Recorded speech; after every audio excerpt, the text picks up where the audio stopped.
Good evening, everybody. It is 5:01 Pacific. Nope, just PM Pacific.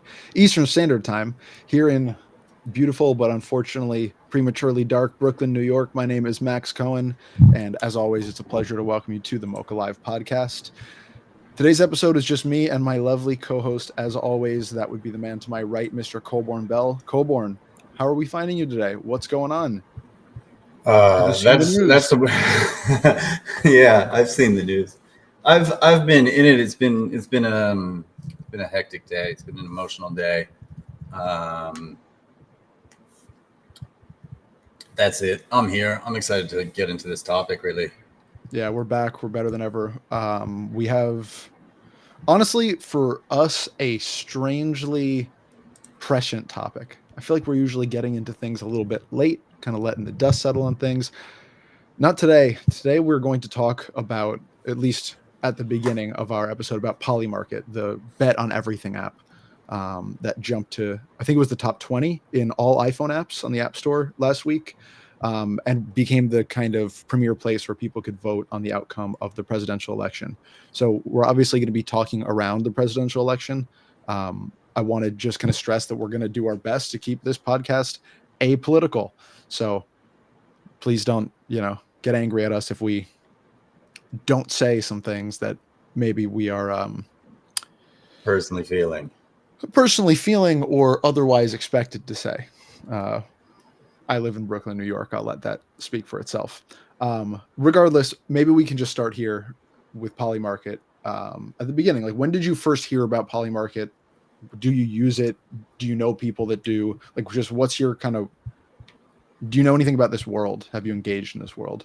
Well, I have a, it's funny you ask this question because I have a previous relationship with the founder of PolyMarket, who was a very, very active and early crypto art collector. And I credit a lot of my desire to go deeper based on Shane's early collection and the eye that he had for talent and the things that he was collecting and the ability to parse through what seemed kind of like a lot of noise and to build something that spoke very personal to one's vision of what these artists were trying to accomplish aesthetically.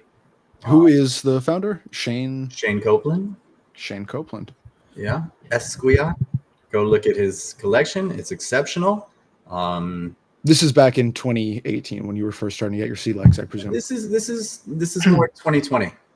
An early collector to some of the psychedelic artists, the trash artists, keen eye for aesthetics. I'm sure if people are interested in his backstory, there's probably information on it online that I won't reveal in docs. We, like all good whales in the space at the time, we had our bidding wars and our differences and our makeups and breakups. But I'm more than happy to credit him with inspiring a lot of the work that I did subsequently.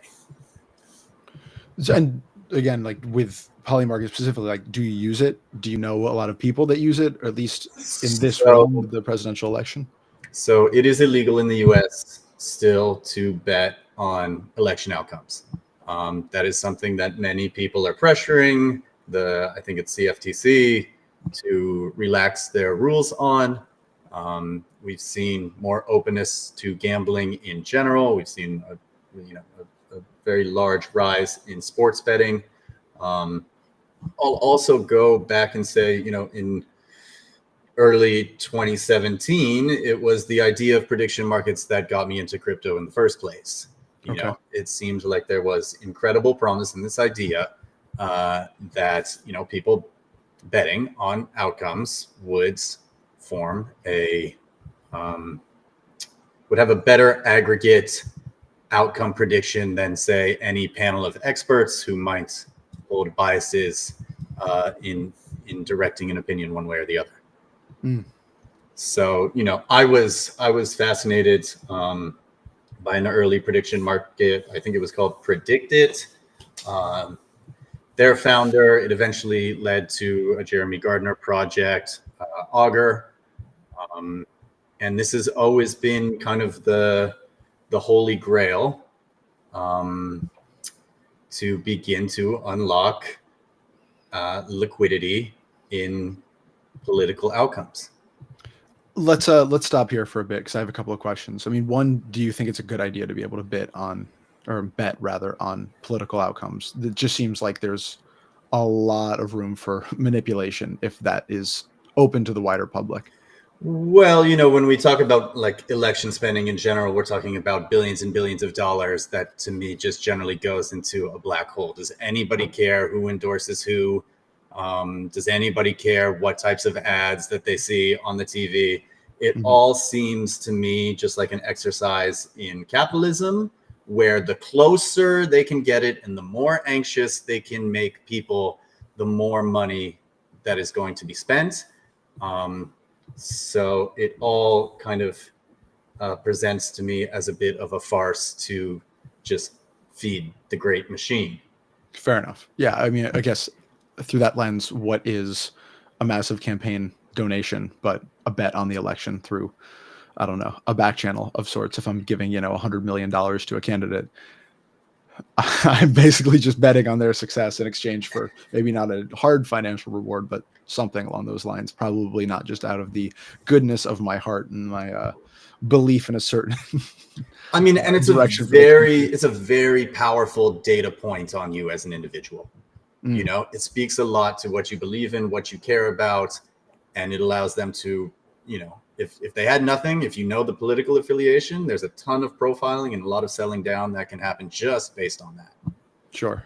So my thing would be is probably, the powers that be have scraped all the information that they can off of Facebook and off of Instagram, and they know what you like. And now they're trying to dive deeper into getting better analytics, because seemingly, right, the polls that they're conducting aren't actually representative of any truth. And wrapped in all of this is like the legitimacy of traditional media.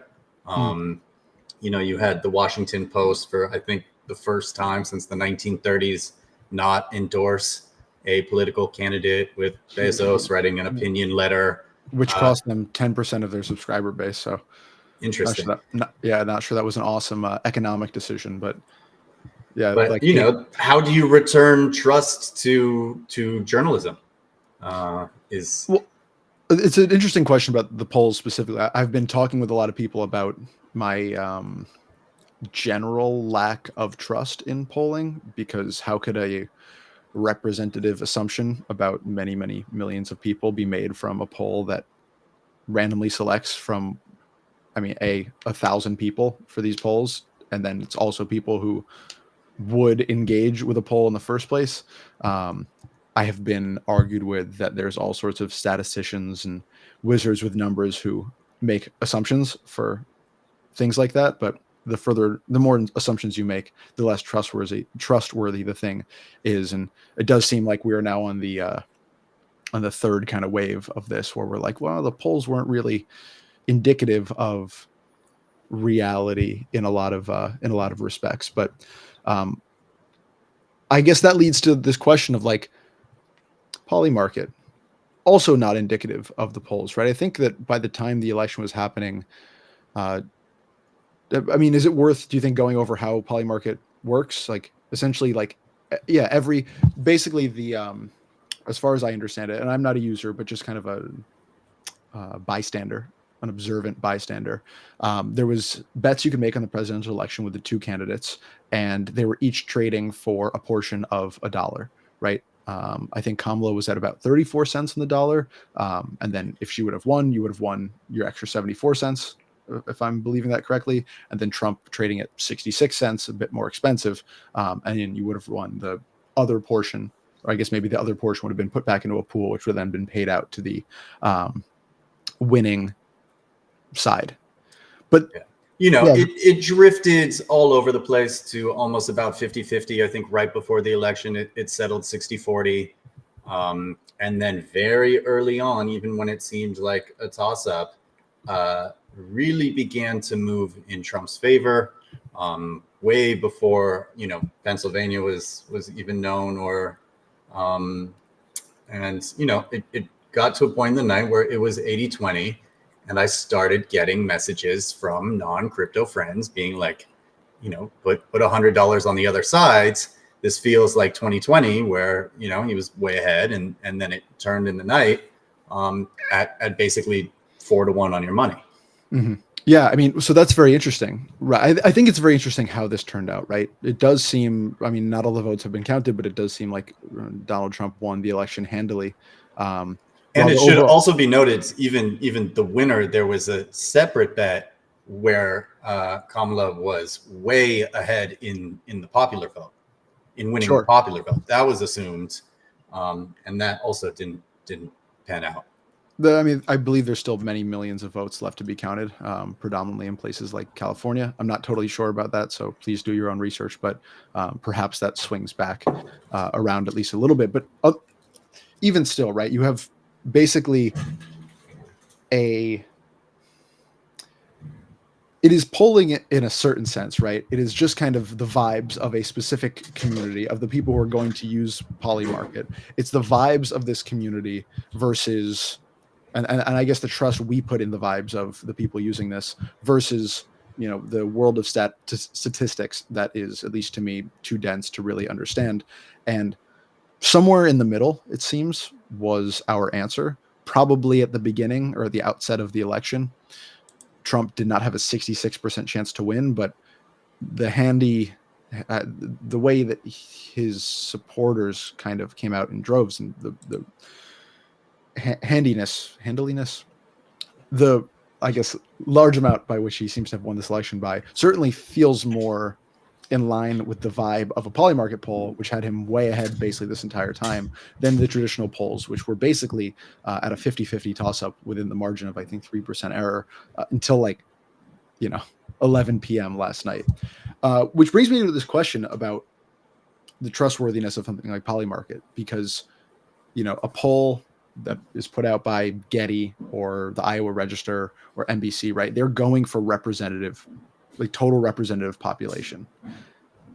PolyMarket has no interest in that, right? It is a representation of a very, very small population, right? It's people who even know what PolyMarket is, let alone want to bet on the presidential election. So I guess the question to you is, who do you think the audience for PolyMarket is and was in this last election cycle? Do you think that people just in the outside world, outside of crypto, are using this tool? Oh, I mean, that undoubtedly, I think there was something like $3.5 billion in contracts traded. Wow. I was reading about one of the largest, the top of the profit leaderboard is now a French trader by the name of Theo, who was interviewed by, Forbes. And across 4 accounts, he had a $30 million bet on the outcome of the election. So I don't know who the community is, but clearly there are people ex-US or maybe US with a VPN trying to get in and access and play these markets. And I can't tell if that is, as you said, purely vibes based. Mm-hmm. Obviously, the rest of the world has also very recently swung in this direction. So maybe they were reading tea leaves based on what they knew ex-US. Or if it's just kind of a momentum trade with crypto people placing smaller bets.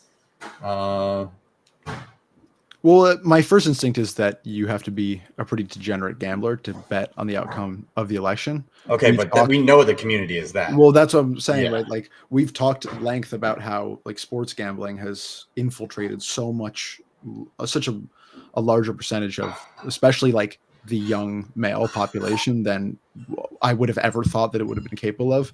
And believe from, empirical evidence that there's probably a big crossover between, people within crypto and NFTs and degenerate sports gamblers.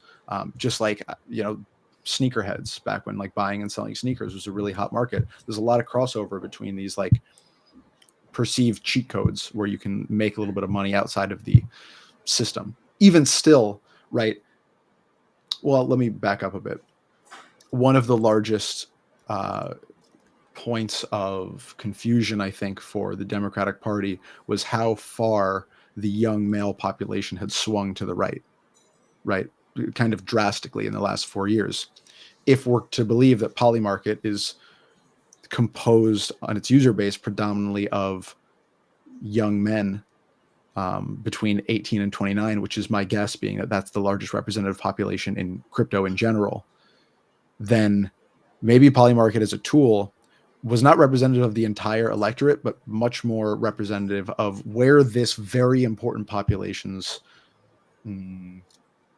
loyalties lied in the lead up to the actual election itself. Yeah, I would maybe push back on that because I think something like 25% of Americans own some form of cryptocurrency now. Mm-hmm.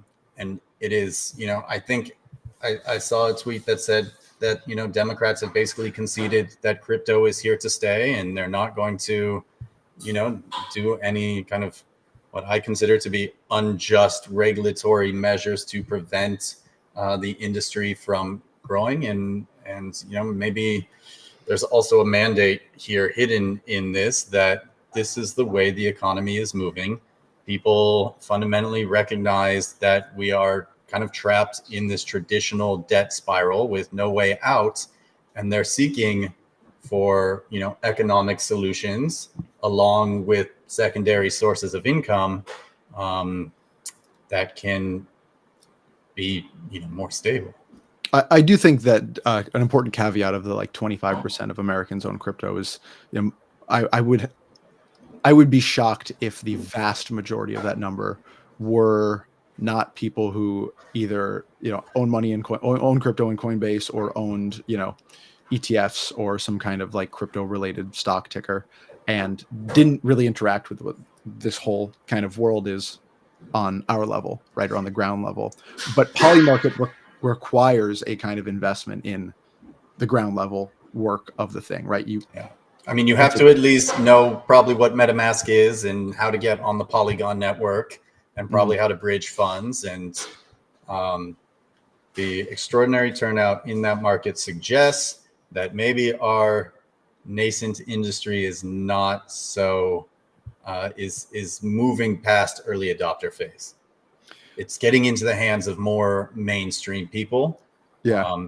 And, this might go hand in hand with kind of the rise of Solana meme coins and the marketing down of celebrities, Iggy Azalea mother coin, all these famous dogs. People are seeing an opportunity here to make kind of life-changing generational wealth in what might be analogous in the 80s to kind of penny stocks. Which brings up a really important point, because I, in the lead up to the election, was struggling with the comprehension that something like PolyMarket could actually have a tangible effect on the election. But I have thought about it in a couple of different lenses, right? If you have money on a candidate, you're much more likely to vote for that candidate. You're much more likely to get out and vote. Perhaps people who wouldn't have voted otherwise.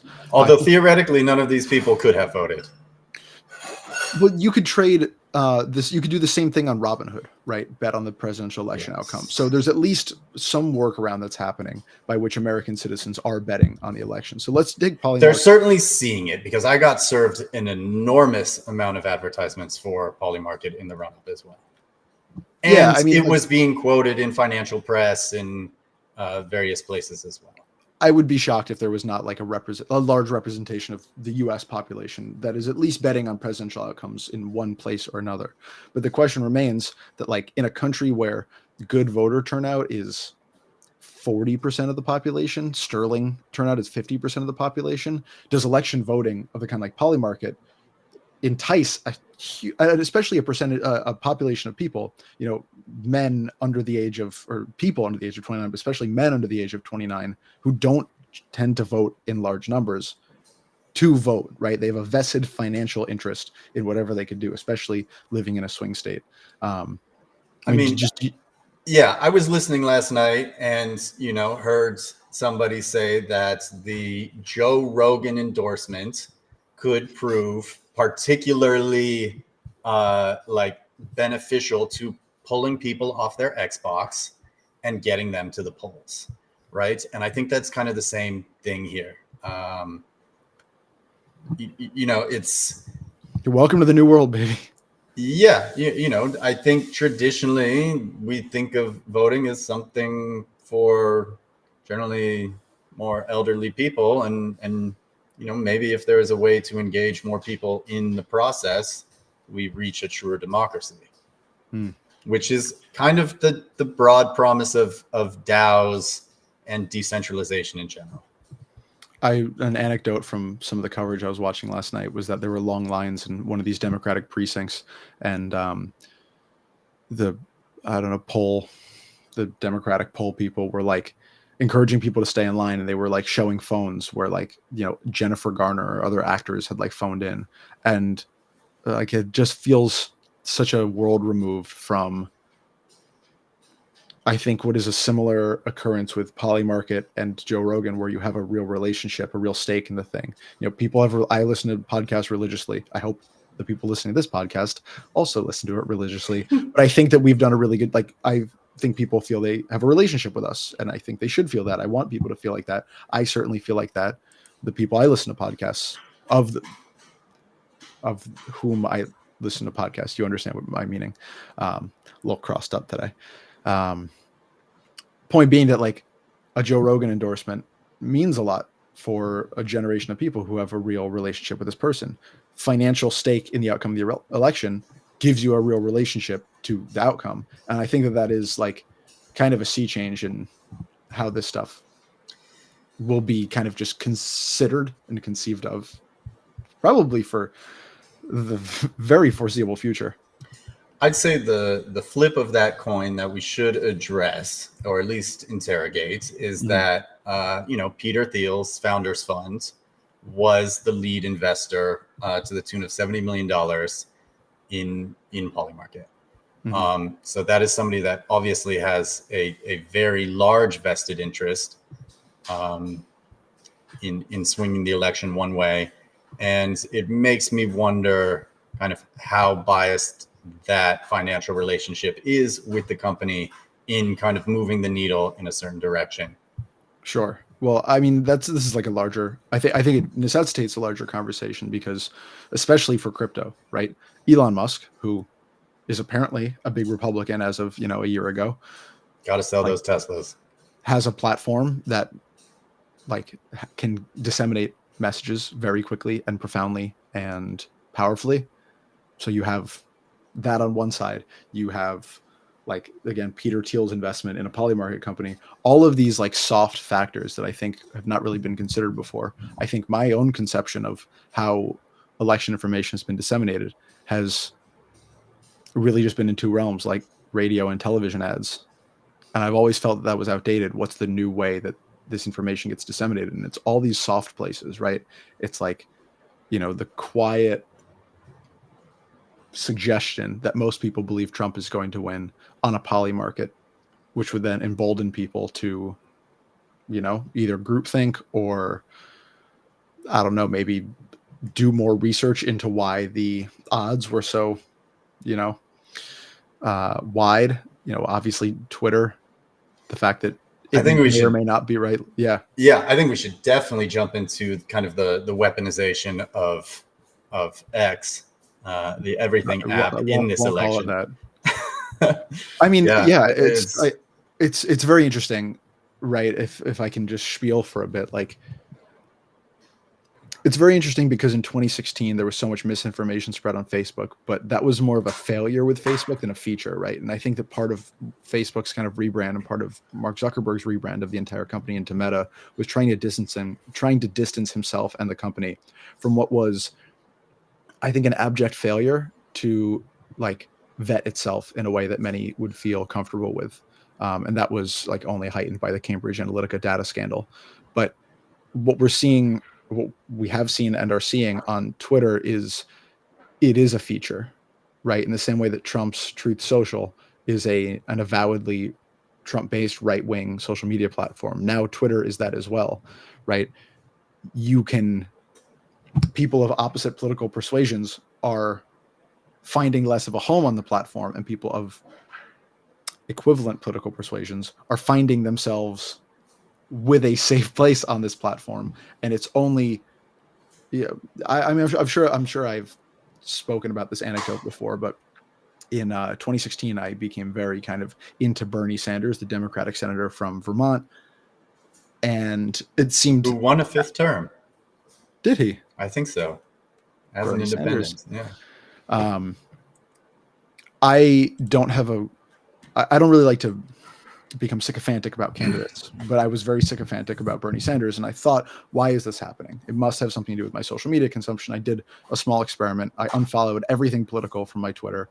This is back when you could just see who you were following, and only followed like sports and entertainment. And I could feel the politicization and the fandom for Bernie Sanders kind of melt away. There's just such a profound underlying effect that all of this information just assaulting you all the time has. You don't know what's happening, but it's certainly happening. And when the platform itself has an avowedly political bent, I'm not sure that that's something that can be escaped from, right? This is like a new terrain for just social media, like safety in general. Like what happens when the platform itself is feeding you political motivation that you don't want out of the platform. I mean, you look at all the people that bought Twitter, and it's for sure like a mass coordinated desire to control the subconscious and to control the narrative, because it doesn't really matter how many tweets you get through, but it definitely matters what you're being shown first.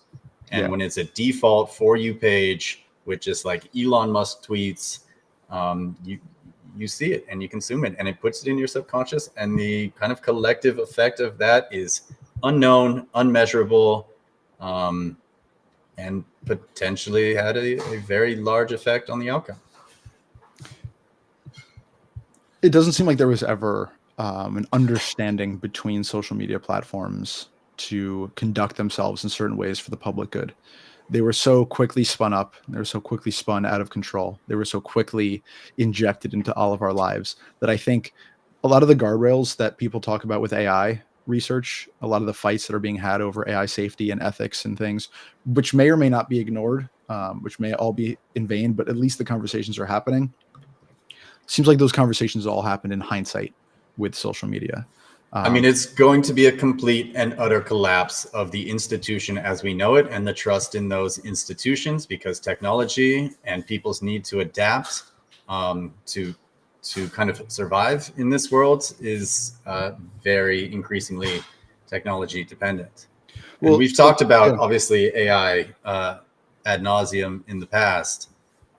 But there is no way they're going to be able to put guardrails around it, because just as OpenAI transitioned from a kind of not-for-profit company, it eventually became the other way, and that is again just the state of America. We're going to put this thing on hyperspeed and see how the experiment ends. I would just want to shout out Easy in Crypto and Brookhawk in the chat, because and specifically what Easy in Crypto just said, quote, "The best thing about finding crypto and social media at the same time with Cent was so special for me. Never had politics in my feed since I was blockchain art and music focused. And I'm jealous. I never had that experience. The world of social media was always for me intertwined with politics. I mean, again, I think that like the important part of the conversation is it was just a reality. It wasn't a feature of the platform. It was just, it was a certain wormhole that was very easy to get sucked into. But we spoke about this a lot recently, especially as we've been marketing Art Decos, our PFP project launching on December 12th. You should check out our Twitter for more information on that. But it was very difficult. And this is not just us, it was everything in crypto art. It was impossible to put anything art focused out into the world because the platform itself, now aware of what its content wormholes are, was putting every possible set of eyeballs into politics, right? That was now the platform's very survival, or at least its proliferation and profit, was dependent on the creation of these wormholes and the growth of these wormholes.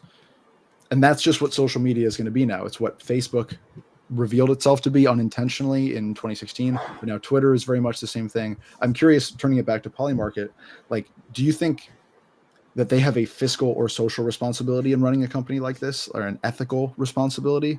And is it realistic at all that a company like PolyMarket, with a large investment from a Peter Thiel, would honor any kind of ethical consideration? I mean, I don't think gambling is ever really ethical.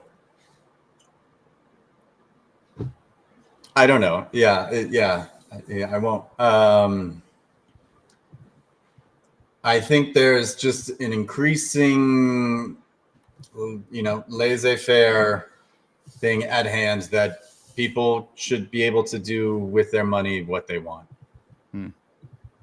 I guess I'm speaking less about the ethics of like me gambling. Is that okay? And more like, we are putting forth a market that's highly biased towards a certain side with no guardrails. You think about sports betting, right? Yeah.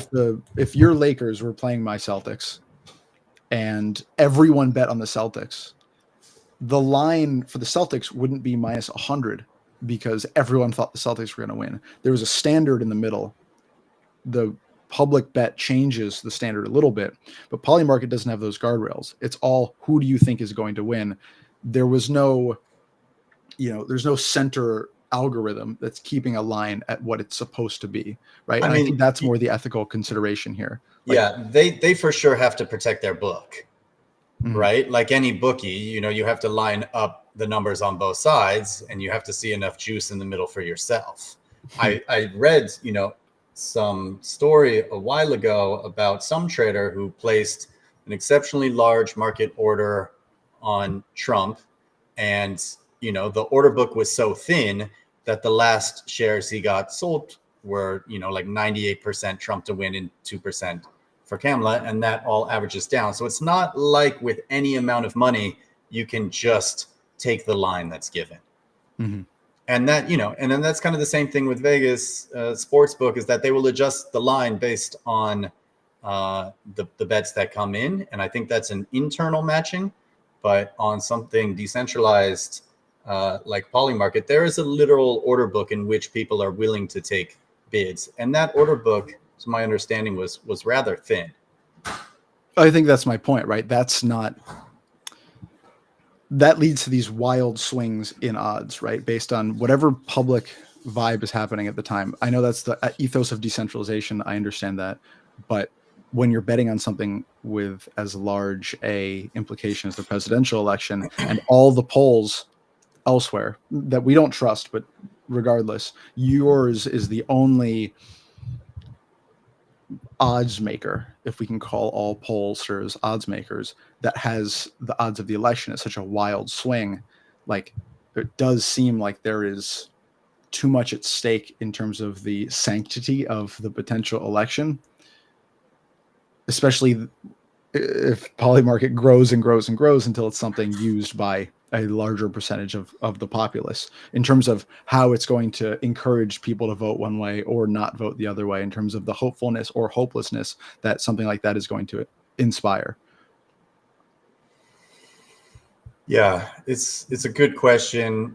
I can maybe tell a personal anecdote around kind of order books and expectations. And, I went one day to convert, about $50,000 of USDC to USDT, and you expect this to be, a 1-for-1 conversion, right? Sure. And I put in the market order to do that, and suddenly all of the bids that were supporting that instantly removed, right? And it just cascaded down where I got filled at kind of 90 cents on the dollar. And that is a small trade on a major global order book, but there are for sure predatory algorithms in this that kind of will eat your liquidity. So you have to imagine that PolyMarket to some extent is making their own book based on some sort of algorithmic processing that again guarantees them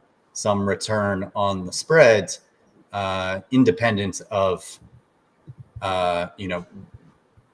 independent of kind of like not just taking a vig off top, not just taking 3% off every trade. I mean, I think they're probably doing both. I don't know exactly their fee structure, but at the end of the day, if they're making money, I don't think there is too much of an ethical consideration as to how they're making money. Fair. If anybody knows how PolyMarket's making money, please send us a line. Or if anybody, had a bet in. Yeah. And saw some irregular. Yeah. So one thing that I saw about PolyMarket, or that I think I saw people saying about PolyMarket, especially with this news, I think that it was last week that it had broken the top 20 Apple apps or App Store apps, period, was that this is the biggest foray of crypto into the mainstream world. What do you think that says about the mainstream American populace? If let's assume it's true, maybe the mainstream global populace, that PolyMarket could be the biggest foray into the mainstream of crypto. And I'll tell you what, it certainly doesn't advertise itself as crypto. At least not to me. Yeah, it doesn't. And I don't know if you're able to make debit card bets or wire in money or what the relationship is. I kind of assume that you might be able to, given the volume. I think everything is moving in this direction. I think everything will become a market. This is kind of what we said about NFTs. I think the push of crypto is to bring everything right down to the minutia. Mm-hmm. And I don't know if we were talking about this on the podcast, but there's been an ongoing trend in America over the last 3 to 5 years of private equity firms buying up all kind of like the HVAC and plumbing and electrical companies in America and consolidating and driving out small business owners. And I just think they move from homes into this, and what is left? Where is the juice? They have to keep getting into people's pockets somehow. Mm-hmm. Yeah, I suppose so. And people, we are being conditioned to want more of that action. We're being conditioned to feel invested in more things. And I wonder what that does kind of to the collective global psyche once there is so much money and so much information flowing around. I really don't think it's for us. I kind of think, what the M3 guys and the AI16Z project are working on, in which there is a DAO formed around kind of an AI hive mind, and information is being suggested and opportunities, and that is processing and calculating all of the odds and outcomes. We're really driving into all of the data is being monetized, all of it is being fed into these large statistical systems, and inferences and outcomes are being drawn way before the event happens. It's almost Minority Report-esque. So I'm just having this I'm not even, I can't call it an acid flashback because it's of the future, but what you wake up in the morning, right? You have your goggles on, right? Your VR goggles or your AR goggles, and it brings up your display, and you have your little AI assistant, and it says, "Hey, good morning. I've pulled up some bets for you." But these bets are on everything, right? You can bet on everything, because what PolyMarket, I think, at its core represents is what does a world look like in which you can bet on every single thing, right? With no time, no centralization, just what are the odds of this happening? And so you are just moving through the world, and you're constantly getting bet opportunities. Will this person cross the sidewalk? How will, what will be the first word on the news tonight? What will be the ratings for the Seinfeld rerun on the CW at 11 p.m.? And you're just constantly getting odds. And the AI agents, of which people are already experimenting with, are doing all this data crunching and giving you, the best odds, the riskiest odds, the odds, the betting against the public odds. And it's just moving money around, dollars, cents, constantly because you're betting on everything like at all times, or at least have the opportunity to bet on everything at all times. And certainly with the opportunity comes the action when it comes to gambling. So, I mean, like, is that the future in which every single thing is fodder for gambling? Like, I think it is. How does everyone not have, a ticker of every single thing that's happening around them? And I think the compulsion will be, as the margins get driven down, that in order to survive, you have to participate in this system. You have to offer your data, your inferences, what you're seeing, what you're feeling, to kind of feed the beast. And we know where that data goes. It goes right to the top. Yeah. I mean, I mean, there's no, obviously the house always wins, right? Because there's always more information at the top than there is on the bottom, but that doesn't stop a lot of people from betting on sports. Doesn't stop a lot of people from betting at casinos. Everyone says craps is the best odds at the casino, but roulette has the most even odds, or like there's one bet in craps. Either way, it's like 49.5% or yeah, but they put, they keep like pushing the needle on roulette too. It used to be just 0, and then it was 00, and now it's 000. Is there 000 now? Yeah, and it's just getting worse and worse for us common folks out here. So Brookhawk was kind enough to tell us that PolyMarket charges a 2% fee on net earnings from winning trades.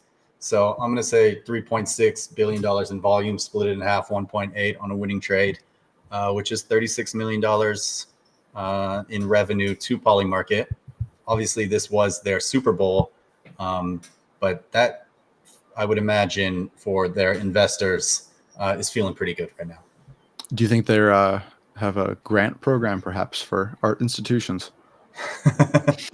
We should. We'll suggest it. I think Shane is definitely well-intentioned, good person that will make $1 billion and come back around. And this has been MOCA Live, brought to you by PolyMarket. That was a joke. Just one more question for you. I think it feels silly not to include this, at least in some respect, for everyone that woke up this morning in a world in which Donald Trump had won the presidency of the United States, or at least seems to have won the presidency of the United States by all available metrics. Every market was just way up. Bitcoin hit its all-time high today. I think it reached 76,000. That's crazy. The Dow Jones Industrial Average ended the day up 1,500 points, which is just a tremendous amount of wealth created. I do just want to get your take on Trump's re-election. Rip to Grover Cleveland, by the way, my favorite president from my youth, New Jersey's only president who until today was the only president who had won 2 non-consecutive terms. That's neither here nor there. Like, what do you think this spells for crypto in general? Oh, this is, I think this is kind of an open door invitation for crypto to probably thrive in the US. I mean, if Coinbase is up 30% today, all of these mining companies up double digits, there is definitely a nuclear clean energy trade into all of these GPUs. They'll be used for data centers. They'll be used for AI. They'll be used for crypto. It seems, this is definitely hands off on regulation and, letting people kind of do what they want. This seems like a full-on mandate. This feels the beginning of kind of like another major crypto cycle, especially paired with the idea, that he's going to add another $7 trillion in debt, and there seems to be no end in sight. We love debt. And also, like 9 months after the halvening in April will coincide with his inauguration. That's usually when these things go nuclear. It was either prescient timing or a stroke of luck that, for 4 consecutive years prior on these halvening cycles that, Bitcoin was always at its lowest point prior to any of these elections. So this all seems programmed, for somebody in it, this seems like the easiest trade in the world. And you can make that trade yourself on PolyMarket. I mean, not to mention that it seems that people like BlackRock and all of the billionaire movers and shakers seem to have now a product that they can sell down, and seemingly a bit of control on the narrative. It will be an interesting couple of weeks. I'm interested to see what the market looks like tomorrow. Whether we'll see an immediate pullback, whether Bitcoin will tank back down to 67. We have Jay Powell speaking, who's probably going to have to cut interest rates again, and there's a major risk on trade that is forming that I think is all a major headwind for where we're going. All right, risk on, baby. The other thing that should be noted, and maybe we saw this with NFTs too, and we don't really know, is that there is a lot of money in cryptocurrency, ex-US, probably even in the US, that probably a lot of people are just trying to wash as much as possible. Yeah. And I think we saw that in the NFT boom. I think things like this are indicative of it as well. There is wealth that is being created. There is wealth that is being washed. You think of where all the earliest Bitcoin came from, all these products that people are, the question is, who are these people? Yeah. And of course, there's also no better place to wash your funds than all of the shitty Solana PFPs that I'm still holding. So if anyone out there is in need of funds to wash, I have a beach house in Idaho to sell you. Any last words? Make it a swing state at least. Make Idaho a swing state. No, make wherever this beach house is a swing state. Yeah, I have a swing state in Idaho. The beach house in Pennsylvania to sell you. Well, isn't it on the canal or on one of the Great Lakes, Erie? Pennsylvania. Oh, maybe. Yeah, it touches the Erie. So. Yeah, come on, Pennsylvania touches the Erie, the Great Lakes. Yeah, fuck you, Colborn. I fucking knew it. It has a massive coastline. You think you could go to Waldemere and Waterworld in beautiful? No, it's closed. Well, maybe it's closed for the season. In beautiful Erie, PA. We're on the. Somebody should sponsor a MOCA team trip. MOCA team trip to Erie, Pennsylvania. Maybe the same people are going to watch them for a water park in winter. Our overlords at PolyMarket, we're asking you to send us on a trip. All right, we're getting done. Yeah. Colborn, any last words? No, that was cool, man. That was fun. Thank you. Yeah. I hope you guys enjoyed listening to us talk. I enjoyed listening to us talk. I enjoyed talking. If you liked what you heard, please feel free to give us a 5-star rating, a follow, or a subscribe on Spotify, Apple, wherever you get your podcasts. We are still minting these podcasts on Zora for some reason that I honestly do not know, but we're still going to do it because it's part of my workflow. So please feel free to collect these podcasts on Zora if you so choose. Feel free to subscribe to our Substack at museumofcrypto.substack.com. We still got a newsletter going out every Sunday telling you all the stuff you need to know. Please check out Art Decos on the Museum of Crypto Art Twitter page and get ready for their launch on the 12th of December. We'll have more info and more teases coming at you soon. That seems like a pretty good bevy of information. And I think we kept it rather apolitical, which I'm proud of. Yeah, we'll wait till we get off the stream. Going fucking scorched earth. All right, thank you very